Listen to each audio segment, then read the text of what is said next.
Welcome to my channel. అందరికీ నమస్తే అండి. చూసారండి, ఇదిగో నేను ఏం చేయబోతున్నానో మీకు చూపిస్తానండి. ఇవి కాకరకాయలు, ఇవి దొడ్డో కాకరకాయలు అండి. 7 కాకరకాయలు గింజలు తీసేసి ఇదిగోండి ఇలా చీల్చుకోవాలండి. కొంచెం ఘాటు పెట్టుకోవాలి. శనగపిండి, ఉల్లిపాయలు, పచ్చిమిరపకాయలు, జీలకర్ర, కారం, సరిపడా ఉప్పు ఇది కలిపి అందులో పెట్టి నూనెలో వేయించుకుంటే చాలా బాగుంటాయండి. చూపిస్తా. ఇదిగోండి ఈ మాదిరిగా ఉండాలి పిండి, చక్కగా గట్టిగా. అప్పుడు అందులో విచ్చిపోదండి కాకరకాయ. మళ్ళీ కాకరకాయలో నేను కూరిన తర్వాత చూపించి వేస్తాను. ఇదిగోండి ఈ మాదిరిగా పెట్టేశాను.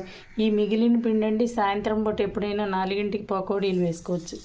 ఇదిగోండి ఉడకబెట్టి కూడా వేయించుకోవచ్చు. ఇదిగోండి కదపకుండా సిమ్ములో పెట్టి వేగనివ్వండి బాగా, చాలా బాగుంటాయి. అలాగే ఈ చారు కలుపుకొని ఇవి నంచుకుంటేనండి చాలా కదండి. చక్కగా ఎలా వేగిపోయినాయో, అసలు ఎక్కడ ఊడిపోలేదండి. చాలా బాగా వేగినాయి. ఎంత బాగుంటాయో చూసారా. చారులో పోపు కూడా వేసేసుకున్నా. ఆ చారు పోసుకుని ఇవి నంచుకుంటే ఆ మిగిలిన పిండి కూడా వేసేసానండి చిన్న చిన్నవి. అదే పకోడీలు అయితే నిలువుగా తరిగేదాన్ని. ఇందులో పెట్టాలి కదండి, ఉండవు నిలువుగా తరిగితే. ఇదిగోండి నూనె కూడా పీల్చలేదు. చూసారా. నా వీడియో నచ్చితే లైక్ చేయండి, షేర్ చేయండి, సబ్స్క్రైబర్ చేయండి. థ్యాంక్ యూ అండి. మీ అందరికీ ధన్యవాదాలు.